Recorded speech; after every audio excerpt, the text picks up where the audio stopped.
BFM Business, Intégral Placement, le Club Immo. On vous emmène visiter le marché immobilier avec Olivier Marin. Bonjour Olivier. Bonjour. Le rédacteur en chef du Club Immo, Explore Immo, Le Figaro. Cette saison, on dresse un bilan du premier semestre avec notamment la FNAIM qui tenait ce matin sa conférence de presse. Oui Guillaume, après les réseaux qui ont dressé le bilan de la conjoncture la semaine dernière, ce matin c'était la FNAIM, la Fédération Nationale de l'Immobilier, qui livrait sa note de conjoncture assez intéressante. Alors tout d'abord, au niveau des transactions, où en est-on dans des marchés qui manquent un peu de repères? Eh bien la reprise de l'activité dans le résidentiel ancien, elle est confirmée. 707 000 ventes sur une année glissante entre juin 2015 et juin 2014. Alors c'est mieux, c'est plus 2,3% par rapport à l'année précédente, mais cette reprise elle est fragile et il faut la relativiser car si l'on compare avec la moyenne observée entre 2000 et 2007, c'est moins 13% et ça représente quoi? Ça représente 120 000 ventes en moins qu'il y a 10 ans. Donc c'est mieux au niveau des transactions, mais c'est pas extraordinaire. Voilà. Alors ceux qui souhaitent acheter, la seule question qui se pose, c'est de savoir comment évoluent les prix de l'immobilier. Est-ce qu'ils reculent toujours? Alors, en tout cas, on peut dire qu'en moyenne, ils se stabilisent. Ils sont en fait à la baisse depuis un an au niveau national. Alors vraiment, là, c'est au niveau national, moins 1,7% pour les appartements, moins 2,5% pour les maisons. La FNAIM confirme le phénomène de stabilisation des prix dans les grandes villes depuis en fait le dernier trimestre, voire même de très légères hausses de prix. Mais alors c'est infime. À Toulouse, Montpellier, Bordeaux et Paris, les prix ont tendance là à se maintenir. Parallèlement, on a des marchés à plusieurs vitesses dès lors qu'on s'éloigne en fait des grandes agglomérations, des communes attractives. Alors là, il y a des décrochages très importants, notamment dans les communes de moins de 20 000 habitants, avec des baisses comprises entre moins 10 et moins 30%, et ce depuis un an. Et puis alors, je ne vous parle pas sur le marché des résidences secondaires, on l'a quand même évoqué pas mal ici. Une France à deux vitesses, donc des prix qui se stabilisent, voire qui repartent à la hausse dans les grandes agglomérations. Ailleurs, légèrement. Ailleurs, ça continue de baisser. On a visité ensemble à l'instant le marché de l'ancien. Comment ça se passe dans le neuf? Alors dans le neuf, c'est le même phénomène que pour l'ancien. Les ventes de logements neufs dans le privé repartent à la hausse. On est à près de 90 000 ventes sur un an. C'est un peu mieux qu'il y a un an, mais ça reste loin des 120 000 ventes de 2007. Alors retour en force des investisseurs avec le dispositif d'investissement locatif Pinel. Ça vraiment, ça marche très fort.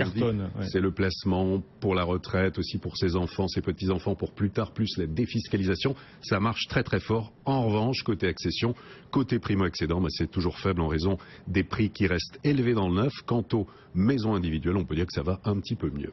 On manque de logements en France, toujours cette pénurie de logements pour ceux qui souhaitent acheter ou même louer. Le nerf de la guerre, c'est donc la construction. Est-ce que la construction de logements repart? Non, puis on sait que c'est vital pour l'emploi, pour le bâtiment. On sait, on est toujours dans le rouge dans le domaine, dans ce secteur d'activité, moins 6% sur un an pour les mises en chantier, tout comme les permis de construire qui sont en baisse. Et d'ailleurs, Sylvia Pinel, la ministre du Logement, a annoncé hier qu'elle allait préparer un décret pour essayer de réduire en fait les délais d'obtention des permis de construire. Dans ce contexte, et c'est vraiment regardé à la loupe par tout le monde, comment évoluent les taux de crédit? Ils ont beaucoup baissé depuis plusieurs années, ce qui explique d'ailleurs peut-être aussi pourquoi les prix de l'immobilier ont évolué favorablement. Est-ce que ces taux de crédit restent à des plus bas historiques ou est-ce que ça continue de remonter? Ça continue de remonter très légèrement, mais ça reste évidemment historiquement très intéressant. Si ça remonte de plus en plus, alors là, il va y avoir sans doute le phénomène, on va avoir une nouvelle baisse de prix, sans doute.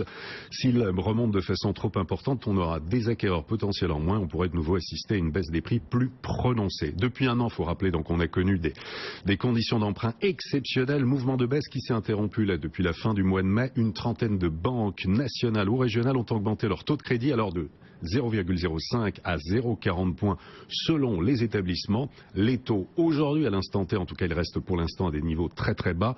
Taux fixe moyen sur 10 ans, 1,70%. Taux fixe moyen sur 15 ans, on était à 2,19. Taux fixe moyen sur 20 ans, 2,41. On était à 3,45 en 2011. Et taux fixe moyen sur 25 ans, 2,85%. Là, Guillaume, ce sont évidemment pour les bons dossiers. Les meilleurs profils peuvent obtenir encore mieux. Des taux qui restent extrêmement attractifs, donc même s'ils repartent très légèrement à la hausse. On a beaucoup parlé des acquéreurs, ceux qui souhaitent acheter un bien immobilier. Et puis il y a tous ceux qui voudraient faire de l'investissement locatif, acheter pour mettre en location. Comment évoluent les loyers? Alors les loyers dans le privé, ils sont plutôt à la baisse depuis le début de l'année. Et selon l'étude de l'Observatoire Clameur, au niveau national, on a un recul d'1,5% depuis janvier 2015, étude réalisée au moment de la relocation. D'ailleurs, ça a été confirmé cette semaine par un réseau qui est Century 21. Et ce sont principalement les loyers des studios et des 2 pièces qui reculent le plus. Les loyers baissent dans les 3/4 des 20 plus grandes villes de France. Ouais, sachant que dans quelques jours, le plafond des loyers va entrer en vigueur à Paris. À Paris, encadrement des loyers à partir du 1er août, à suivre de près, comme le nouveau bail qui va entrer en vigueur également le 1er août. On passe, Olivier, à l'immobilier de prestige avec votre invité cette semaine au Club Imo, le président de Barnes. Oui, Thibaut de Saint-Vincent, président de Barnes. Alors lui, il se félicite, très content de la reprise de l'activité dans l'immobilier haut de gamme, soutenu par des prix en baisse, des investisseurs motivés, des acquéreurs étrangers fortunés. Comment expliquer le retour des acquéreurs étrangers sur le marché du prestige, notamment à Paris? Question posée à Thibaut de Saint-Vincent. On écoute sa réponse. On a des prix à Londres qui sont 3 fois plus élevés qu'à Paris. On a des prix à New York qui sont pratiquement 80% plus chers aujourd'hui qu'à Paris. Donc ils viennent, on va dire, faire leurs courses à bas prix à Paris, capitale qui, compte tenu de tout le contexte économique et politique, n'a pas évolué à la hausse depuis maintenant 3-4 ans. Voilà, Thibaut de Saint-Vincent, le président de Barnes, avec vous au Club Imo, Explore Imo, Le Figaro, un entretien qu'on peut retrouver en intégralité sur Le Figaro Immobilier ou sur explorimo.com. Allez, comme chaque semaine, Olivier, vous nous prenez par la main et vous nous emmenez visiter un bien immobilier mis en vente récemment, voire pourquoi pas, tiens, 2 biens cette semaine. Allez, fin de saison, 2 beaux biens. On part tout d'abord sur la Côte d'Azur. On a une Bastide du XVIIe siècle à Antibes, 600 mètres carrés, 3 salles de réception en enfilade, 3 chambres de maître, une maison d'amis, 300 mètres carrés, 3000 mètres carrés, pardon, de terrain. 300, c'est modeste. Oui, 300, c'était un peu modeste. Alors, un jardin à la française, une piscine, un pool house, une cuisine d'été, sans oublier le jacuzzi, un bien vendu récemment, 5 700 000 € et l'acquéreur est je dirais un Britannique, tiens. Eh bien là, c'est un Français. Bon.